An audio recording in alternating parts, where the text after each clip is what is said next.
Hi all. Today, in this video, I am going to introduce top 3 best brute force attack tools. Let's go. What is brute force attack?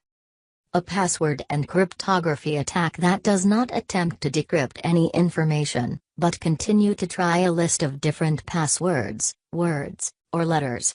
For example, a simple brute force attack may have a dictionary of all words or commonly used passwords and cycle through those words until it gains access to the account.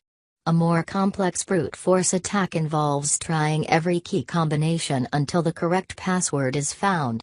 Due to the number of possible combinations of letters, numbers, and symbols, a brute force attack can take a long time to complete.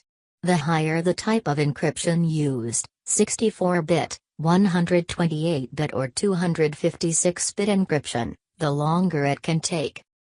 Although a brute force attack may be able to gain access to an account eventually, these attacks can take several hours, days, months, and even years to run. The time to complete an attack depends on the password, the strength of the encryption, how well the attacker knows the target, and the strength of the computers used to conduct the attack. To help prevent dictionary brute force attacks, many systems only allow a user to make a mistake by entering their username or password 3 or 4 times. If the user exceeds these attempts, the system will either lock them out of the system or prevent any future attempts for a set amount of time. In my opinion, here are the best brute force attack tools list. The first, it is Hydra.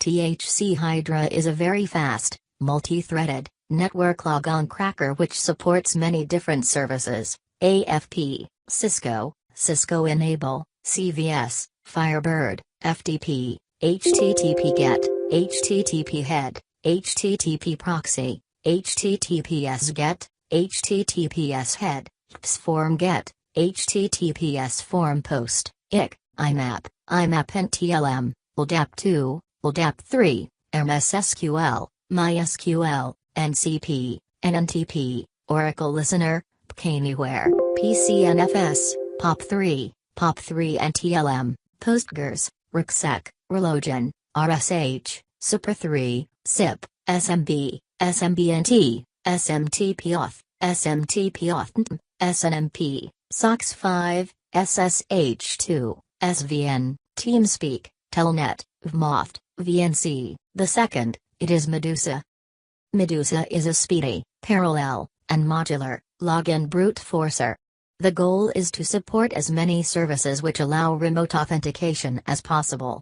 The author considers following items as some of the key features of this application: thread-based parallel testing. Brute force testing can be performed against multiple hosts, users or passwords concurrently. Flexible user input. Target information, host/user/password, can be specified in a variety of ways. For example, each item can be either a single entry or a file containing multiple entries. Additionally, a combination file format allows the user to refine their target listing. Modular design. Each service module exists as an independent mod file. This means that no modifications are necessary to the core application in order to extend the supported list of services for brute forcing. Multiple protocols supported. Many services are currently supported, for example SMB, HTTP, MSSQL, POP3, RDP, SSHv2, among others. Finally, it is Patater. Patater is a multi-purpose brute forcer, with a modular design and a flexible usage. Patater was written out of frustration from using Hydra, Medusa, Ncrack, Metasploit modules and MapNSE scripts for password guessing attacks.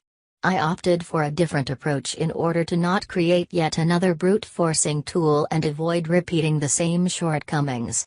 Patater is a multi-threaded tool written in Python that strives to be more reliable and flexible than his fellow predecessors. Thanks for watching.